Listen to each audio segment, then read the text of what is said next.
mi dediniz kanalımdan dünyadaki tüm dostlara selamlar, sevgiler, saygılar. Evet arkadaşlarım, bu videomda sizlere görmüş olduğunuz bu güzel mozaik çalışmanın nasıl yapıldığını anlatmak, paylaşmak istiyorum. Umarım sever ve beğenirsiniz arkadaşlarım. Bakın, bence çok güzel bir görünüme sahip oldu.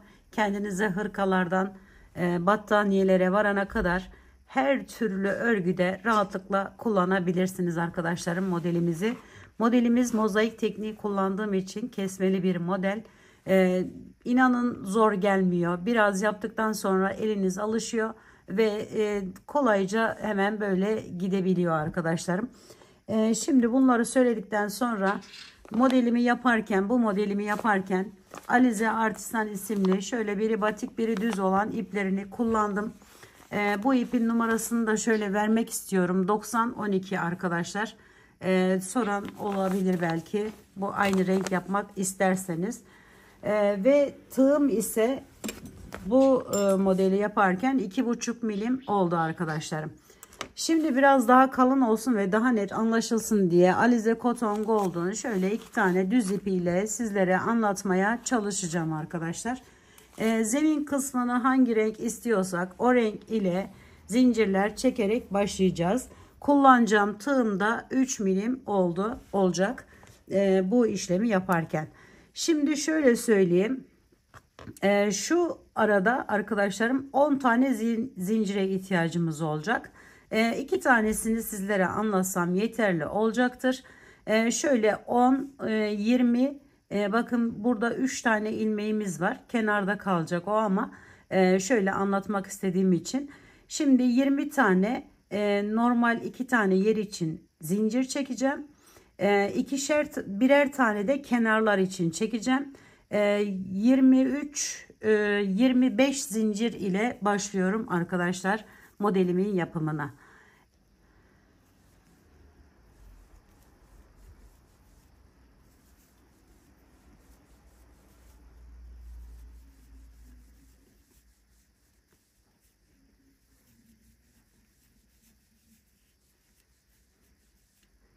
Evet, 25 zincirimi çektim. Şimdi arkadaşlarım, bu çekmiş olduğum zincirlerin içerisinden burayı bilen arkadaşlarım geçebilir. Her birisinin içerisine bakın şu şekilde giriş yapıyorum ve sık iğneler ile diğer tarafa geçiyorum.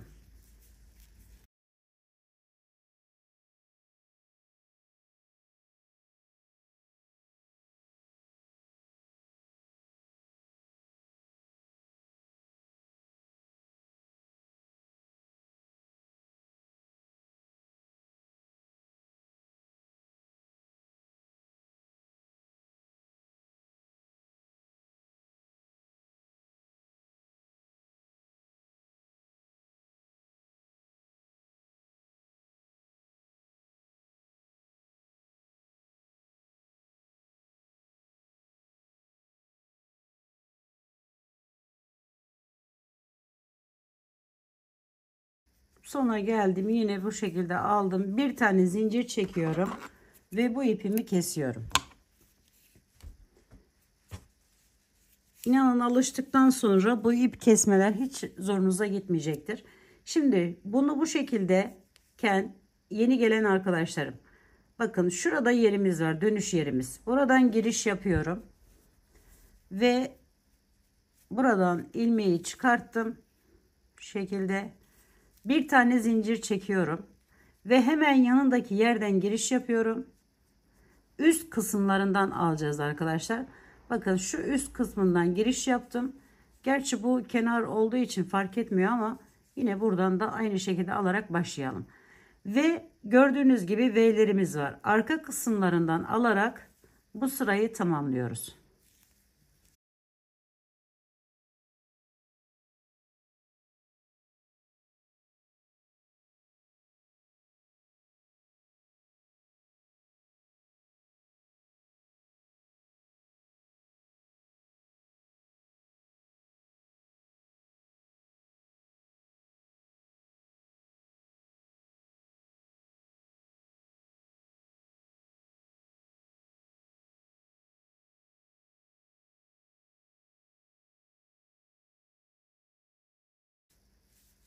Sonlara gelirken bu ipimizi de şu şekilde içerisinden götürüyoruz kenarda, öyle dağınık durmaması için.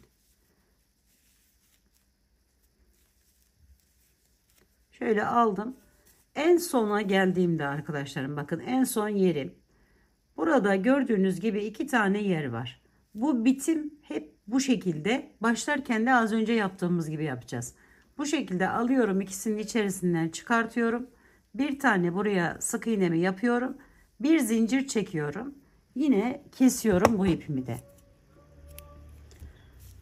Evet, ilk 2 sıra mozaik işinde hep bu şekilde devam ediyor.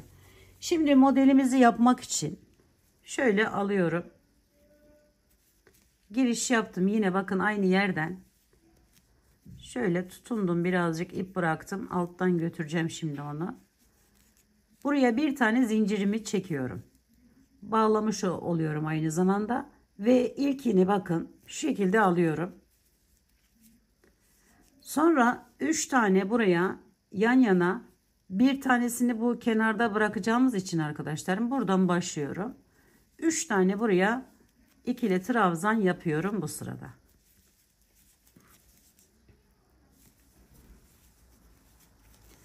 Şimdi bu aradaki bu modeli koymak için buraya 7 tane mozaik işinde bu şekilde oluyor arkadaşlarım.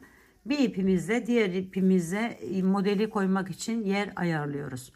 Şimdi 7 tane sık iğne ile devam ediyorum bu rengimle. 2 3 4 5 6 7. Bakın ikisinin arasında yine 3 tane ikili trabzanım var. Şöyle üzerine aldım. Buraya 3 tane ikili trabzanımı yapıyorum. 1 2 ve 3. Tekrar diğer 7'ye geçiyorum. Şöyle aldım. 1 2 3 4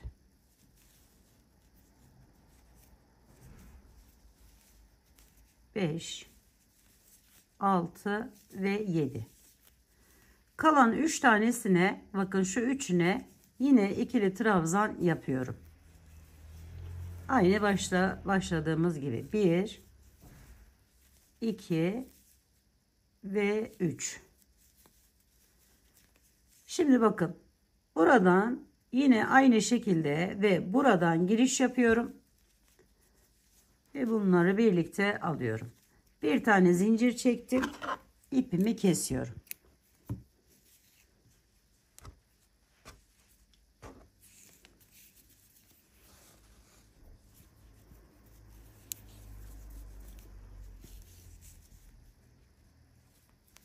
Diğer ipimle geçtim, onu bağlıyorum bu şekilde.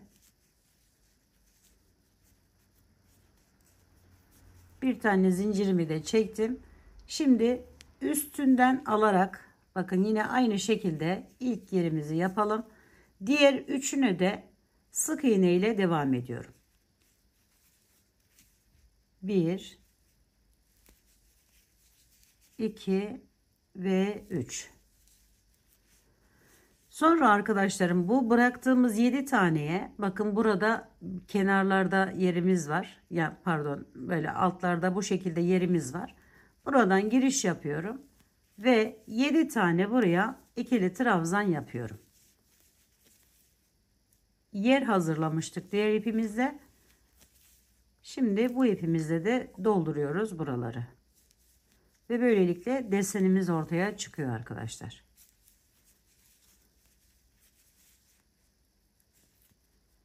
2 4 5 6 ve 7. 7 tane ikili trabzandan sonra aradaki bu yerlere, zaten isteseniz de arkadaşlarım altta ikili trabzan varsa mozaik işinde üstüne ikili trabzan yapamıyorsunuz. Direkt sık iğne yapmanız gerekiyor. Sık iğneleri hep genelde arkadan çalışıyoruz. Bu şekilde, yani arkadaki yerden alıyoruz şu V'nin. İkili trabzanları ise ön tarafta kalan yerlerden alıyoruz arkadaşlar. Bakın şu şekilde aldım 3 tane. Sonra üzerine alıyorum. Yine 7 tane buraya devam ediyorum. İkili trabzanlar ile.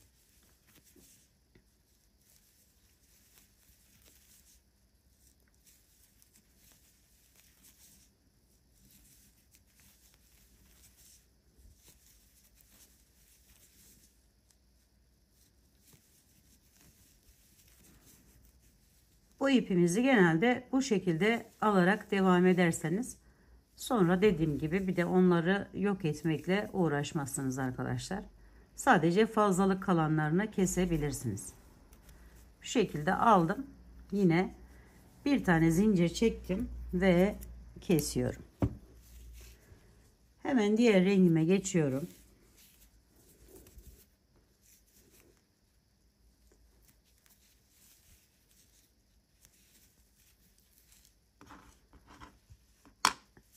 Şöyle bağlıyorum önce. Şimdi ilkini yine sık iğnemi yapıyorum. Sonra gelen 3 tanesine arkadaşlar yine ikili trabzan yapıyorum bu sırada. Burada da bu ipimizi bakın şu şekilde tutunabilirsiniz. Alttan şöyle alarak devam edebilirsiniz.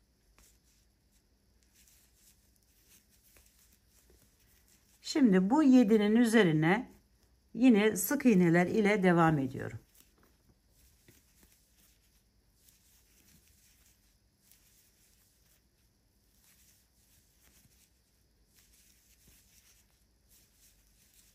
Sonra yine 3 tane buraya ikili trabzanımı yapıyorum.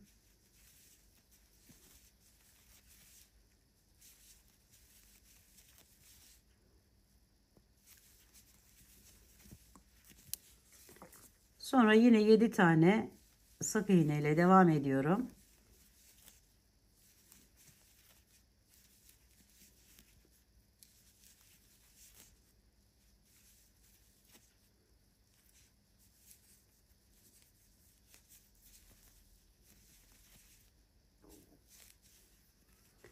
Şimdi bitirdikten sonra yine üzerine alıyorum ve kenardaki 3 tane olan ikili trabzanlarımı yapıyorum.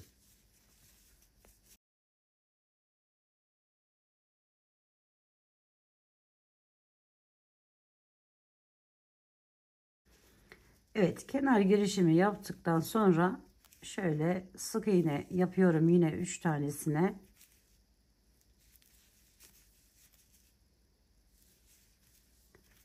Burayı azaltacağım için arkadaşlarım sık iğne ile devam ediyorum.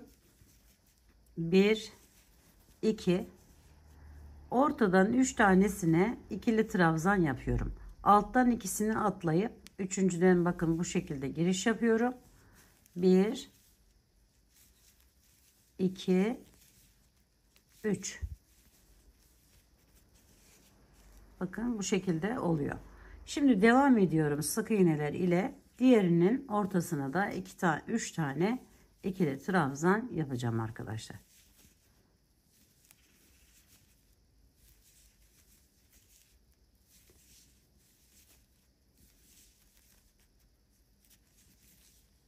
Evet 3 tane de buraya ikili trabzanımızı yapalım.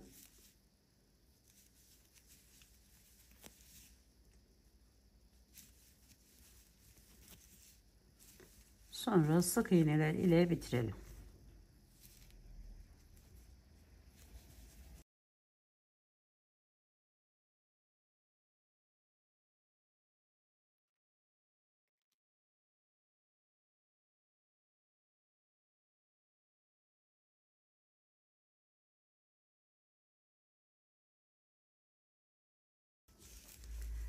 Evet arkadaşlar şimdi burada bu üçün tam ortasında bakın şöyle bir yerimiz var. Buna başlamak amaçlı bir tanesine ikili trabzan yapıyorum. Bu şekilde bir tane sık iğne yapıyorum. Sonra diğer üçüncü olan yerden yine bu şekilde giriş yapıyorum, alıyorum. Bir. Hemen bir de yanına ikili trabzan yapıyorum. Bu şekilde. Bir tane burada bıraktık. Bir de burada bırakacağız arkadaşlarım. Şu yana giden yeri yapmak için. Evet, şimdi 5 tane sık iğne ile devam ediyorum. 2, 3, 4 ve 5. Sonra yine 2 tane ikili trabzan yapıyorum. 1, 2, bir tane sık iğne yapıyorum. Tam ortadan, bakın şuradan başladık. Burayı yapmak için. Bir tane sık iğne yaptım. Sonra 2 tane yine ikili trabzan yapıyorum. 1, 2, yine aynı 5 tane sık iğne ile devam ediyorum.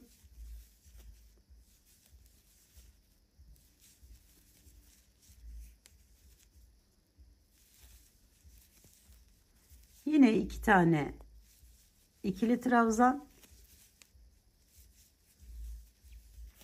bir tane sık iğne, bir tane ikili trabzan da bu tarafına, sonra bitiriyorum kenardan alarak.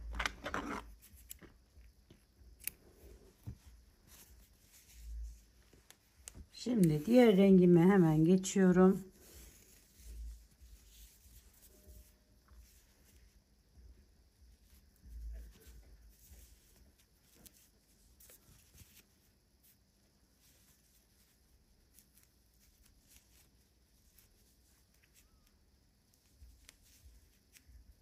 Bu şekilde bağladıktan sonra hemen yanındaki yere ikili trabzanım var. Zaten üzerine sık iğneyi yapıyorum. Bu arada bıraktığım bir tane boşluğa şu ipimi bir çekeyim arkadaşlar. Kafamızı karıştırmasın. Evet. Bu aradaki boşluğa üzerine alıyorum. Bir tane ikili trabzan yapıyorum.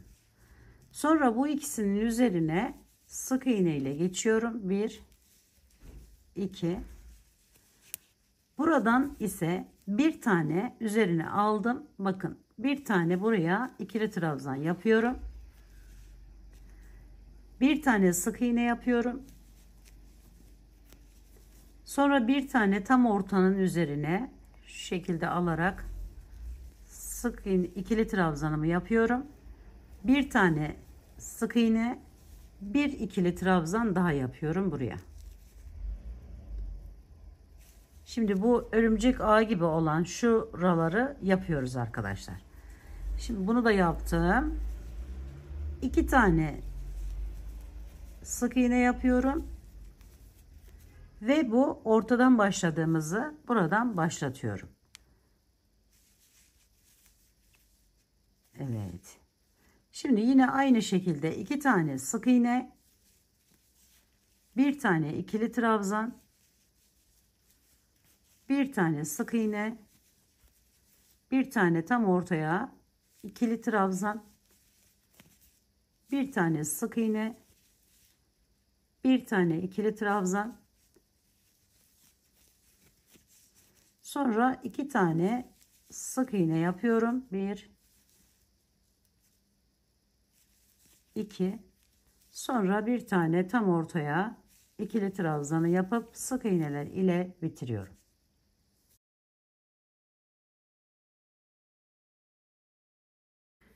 Diğer rengime geçtikten sonra bir tane sık iğnemi yaptım. Hemen alta inip buraya bir tane ikili trabzanımı yapıyorum. Buranın hemen üstünden giriş yapıp bir tane sık iğne, sonra hemen yanına bir tane ikili trabzan yapıyorum. Daha sonra 2 tane buraya arkadaşlar sık iğne yapıyorum. Buraya bir tane ikili trabzan, aradaki boşluğa bir tane sık iğne, bir ikili trabzan da bu tarafına yapıyorum. Sonra 2 tane sık iğne yapıyorum. Bakın alttakini teke düşüreceğiz. 1, 2. Sonra üzerine alıp bir tane ikili trabzan yapıyorum. Bir tane sık iğne yapıyorum. Bir tane ikili trabzan yapıyorum. 2 tane sık iğne yapıyorum. 1 2 bir tane ikili trabzan, bir tane sık iğne, bir ikili trabzan daha yapıyorum. 2 tane yine diğer tarafa doğru gideceği için sık iğnemi yapıyorum. Bir ikili trabzan, bir sık iğne, tekrar bir tane daha ikili trabzan yapıyorum.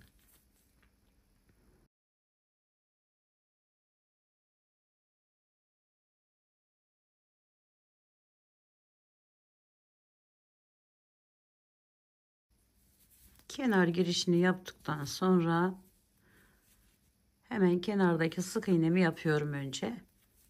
Sonra yine yanındaki ikili trabzanımın üzerine sık iğnemi yaptım. Üzerine alıyorum. Alttaki ikili trabzanımın üzerine bir ikili trabzan daha yapıyorum.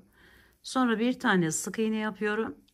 Üzerine alıp diğer bakın boş bıraktığımız yere, çünkü burada 2 basamak var. Şöyle biraz yakınlaştırayım. Bakın şöyle 1 2. Şurayı yapıyorum arkadaşlar. Sonra yine 2 tane sık iğne, 1 2, sonra üzerine alıyorum ve bu ortadaki ikili trabzanımın üzerine bir tane ikili trabzan yapıyorum. Yine 2 tane sık iğne, 1 2, sonra yine bir tane ikili trabzan, bir sık iğne, bir ikili trabzan yaparak burayı tamamlıyoruz.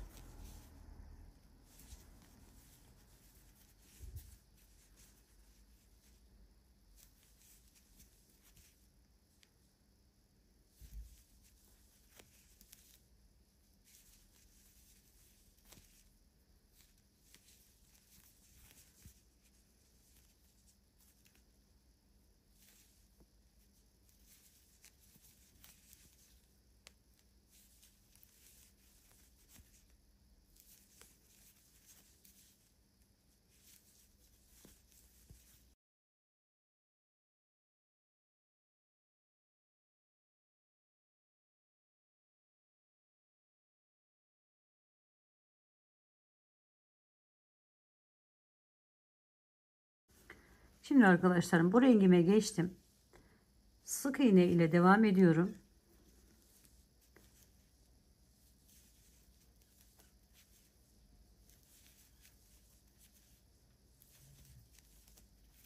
Burası yeni başladığımız yer. Burası ise tamamladığımız yer.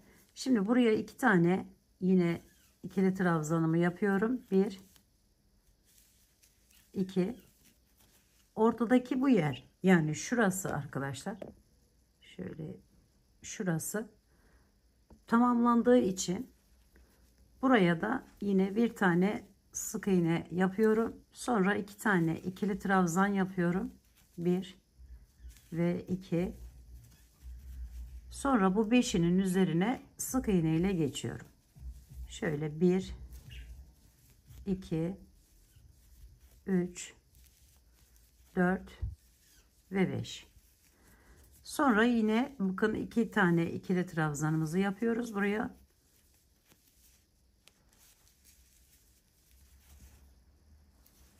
Sonra bir sık iğne, 2 tane ikili trabzan.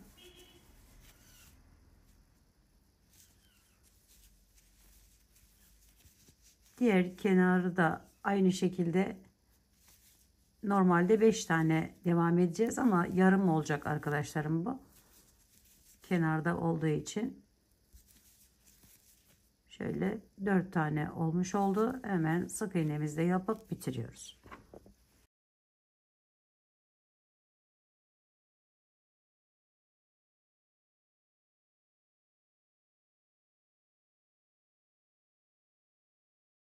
Şimdi birinci normal sık iğnemi yaptım. Bu ortadakinin her iki kenarına arkadaşlar şöyle 3 tane ikili trabzan yapıyoruz bu rengimizle. 2 ve 3. Burayı ise sık iğne ile geçiyoruz. Diğer tarafa kadar. Burayı bitirdik arkadaşlar. Tamamladık. Devam ediyorum.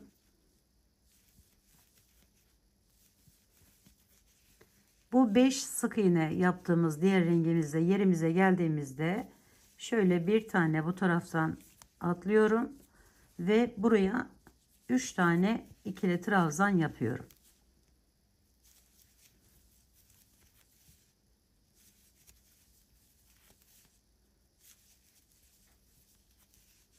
Sonra yine sık iğneler ile devam ediyorum.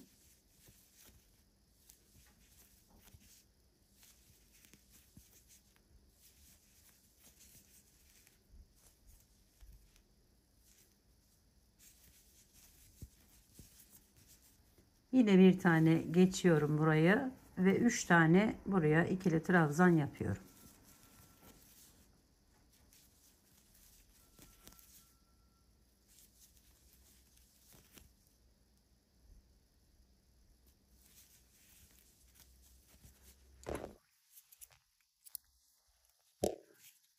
Evet, görüntümüz bu şekle geldi arkadaşlarım. Şimdi bakın, şurayı tamamladık. Bir üst sıraya geçiyoruz hemen. Önce diğer rengimiz ile o aradaki yerleri tamamlayacağız.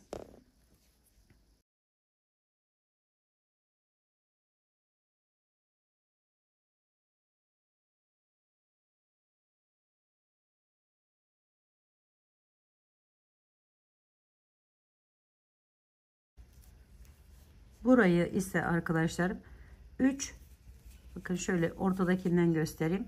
İki bir tarafında toplamda 7 tane yer yapmış olacağız. Yalnız burası şey olduğu için, kenar olduğu için 2 tane ilerliyorum. 1 2 sık iğne ile. Sonra bakın, bu ortadan da yapabilirsiniz aslında. 3 tane buraya ikili trabzanımı yapıyorum. 1 2 ve 3. Şimdi bu araya ise 7 tane sık iğne ile devam ediyorum. Şöyle 1 2 3 4 5 6 ve 7.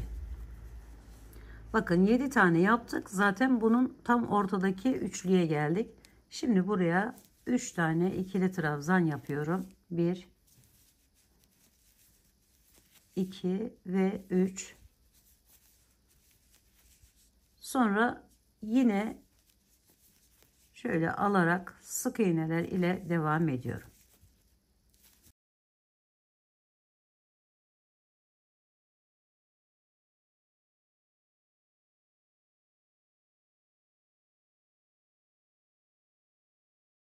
Diğer rengime geçtim, gördüğünüz gibi hemen bağlıyorum ve buradan başlamak üzere sık iğneler yapıyorum. 1 2, kenarda normalde 7 tane olacak ama kenar olduğu için tabii daha az oluyor arkadaşlar. Şöyle. Şimdi 3 tane sık iğne yapıyorum bu ikili trabzanlarımın üzerine. 1 2 ve 3. Evet, boş bıraktığımız bu 7 yere 7 tane ikili trabzan ile devam ediyorum bu rengimle. 1 2 3 4 5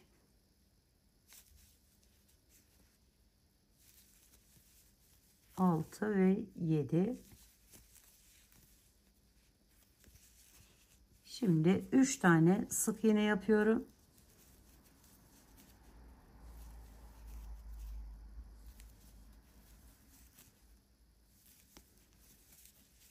Sonra diğer tarafa devam ediyorum.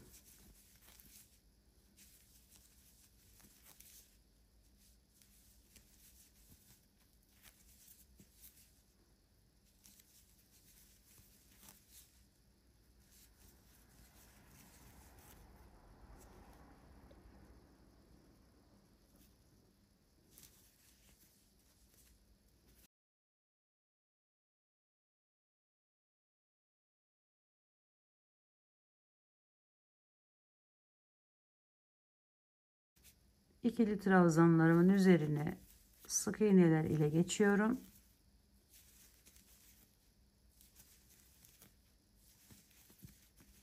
Aradaki 3 tane olan yerlerime ikili trabzanlar yapıyorum bu sırada.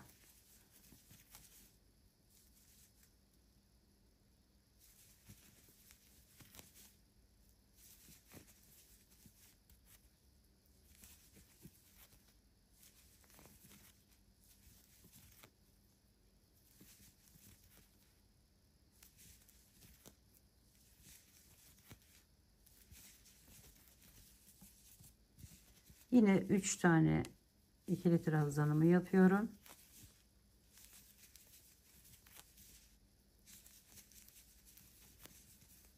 Sonra yine sık iğneler ile bitiriyorum.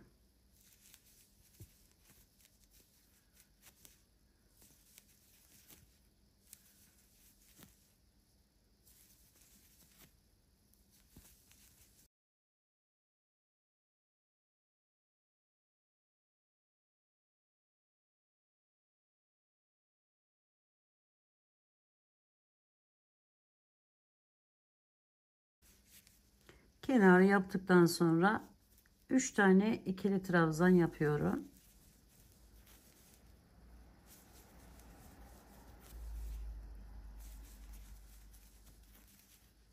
Şuradayız arkadaşlar. Şöyle açarak göstereyim. Evet, şuradayız. Şimdi 3 taneyi yaptıktan sonra ise sık iğneler ile devam ediyorum.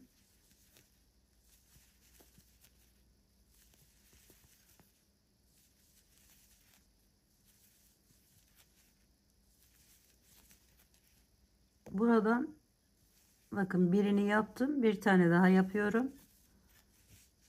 3 tane yine aynı altta yaptığımız gibi ikili trabzan yapıyorum. 1 2 ve 3.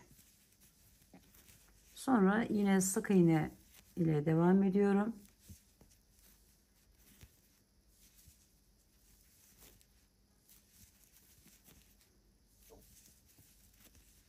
Yine 2 tane geçiyorum buraya. Bir, şöyle şunu da alalım. 2. Şimdi 3 tane yine ikili trabzan yapıyorum bu rengimle.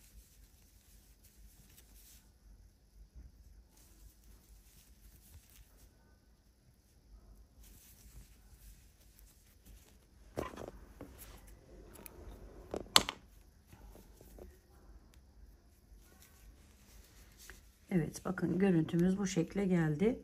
Şimdi diğer rengimize geçelim.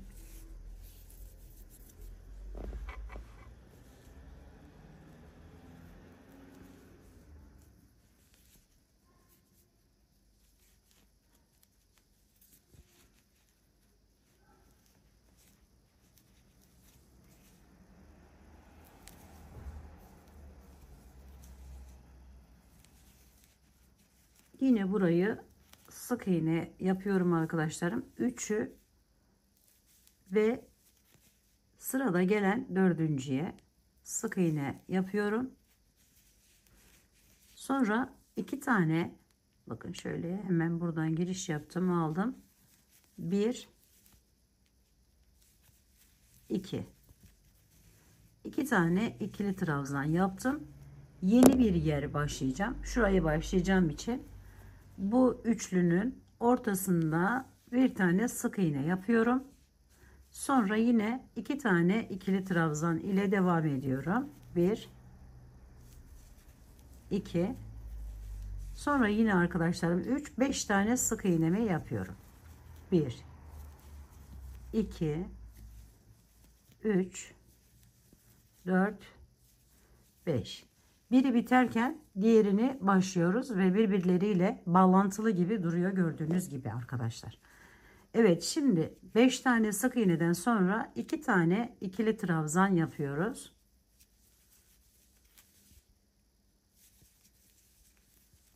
Tam ortadakine sık iğnemizi yapıyoruz.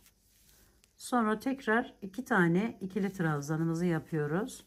1 ve 2. Sonra sık iğne ile devam ediyorum. Devam edip bitiriyoruz. Bu arada bakın alttan kalan ipleri de bu sırada toplayabilirsiniz. İkili trabzan yapılan yerlerdeki ipleri saklamak biraz daha zor oluyor ama sık iğne ile yaptığınız yerlerde alttakileri de alarak bu şekilde alttan görünmesini sağlayabilirsiniz arkadaşlar. Evet, şimdi gelelim diğer ipimize.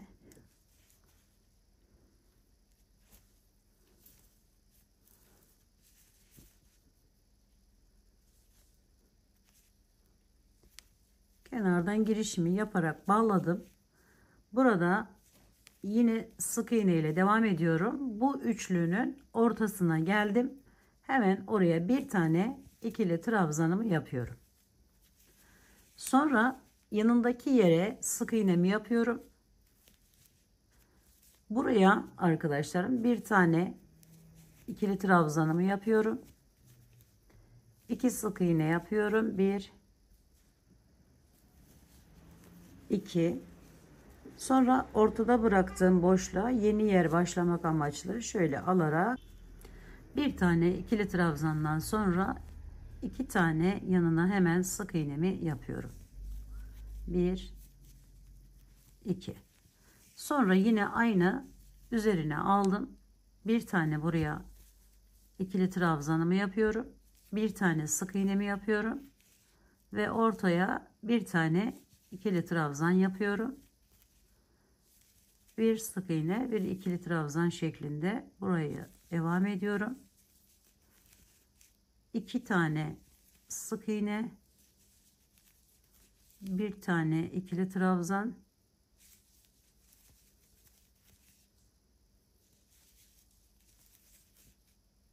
iki sık iğne, sonra bu kenardaki yerime de aynı şekilde bir tane ikili trabzan, bir sık iğne, bir ikili trabzan ve zaten tamamlanmış oldu arkadaşlar. Bir tane sık iğne ve kenarda yapıp bitiriyorum.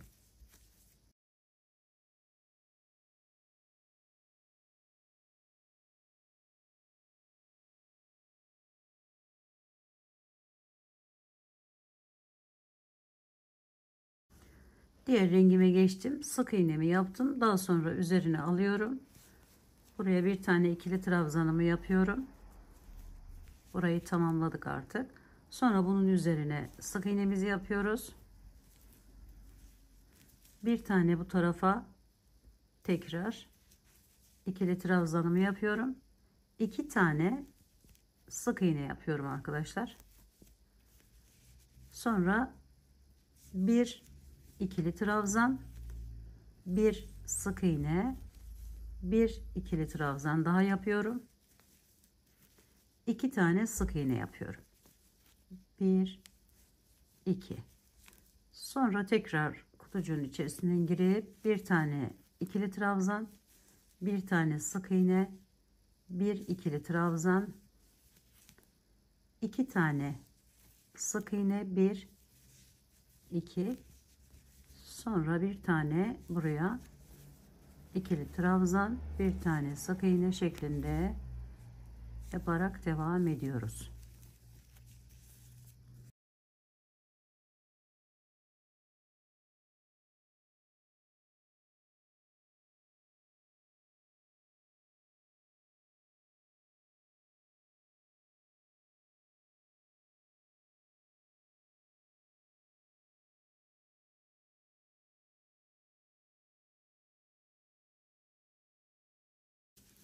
Şimdi bunun üzerine sık iğne yaptım. Buraya bir tane ikili trabzanımı yapıyorum. Arada şöyle 1 2 sık iğnemi yaptım. Üzerine alıyorum. Bu 2 tane yaptığım yerin ikincisine bu şekilde alarak şuradaki kaydırmayı yapmış oluyorum arkadaşlar. Şimdi bir tane sık iğne, bir tane ikili trabzan, tekrar bir ikili sık iğne, sonra bakın bu taraftakini yapıyoruz aynı şekilde. Yeni başladığımız yere böylece bağlamış oluyoruz. Şimdi yine 2 tane buraya sık iğnemizi yapıyoruz. Bir tane ikili trabzanımızı, tekrar 2 tane sık iğnemizi yapıyoruz. Bir tane ikili trabzanımızı yapıyoruz. Sık iğnemizi yaptık. İkili trabzanımızı yapıyoruz. Sık iğnemizi yapıyoruz. İkili trabzanımızı yaptık. 2 tane sık iğne, bir tane ikili trabzan ve sık iğne, son olan sık iğnemi de yaptım. Kenardakini de yapıyorum. Ve arkadaşlarım, böylelikle modelimizin yapımını tamamlamış bulunmaktayız.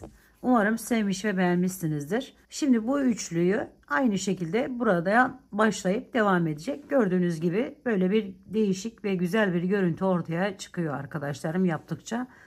Yapacak olan arkadaşlarıma şimdiden kolaylıklar diliyorum. Örgümü dediniz kanalıma abone olmayı, beğenmeyi, yorum yapmayı, paylaşımda bulunmayı unutmazsanız çok mutlu olurum arkadaşlar. Bir dahaki en farklı, en değişik örgü modellerinde görüşmek üzere. Hoşça kalın, sağlıkla kalın, Allah'a emanet olun arkadaşlar.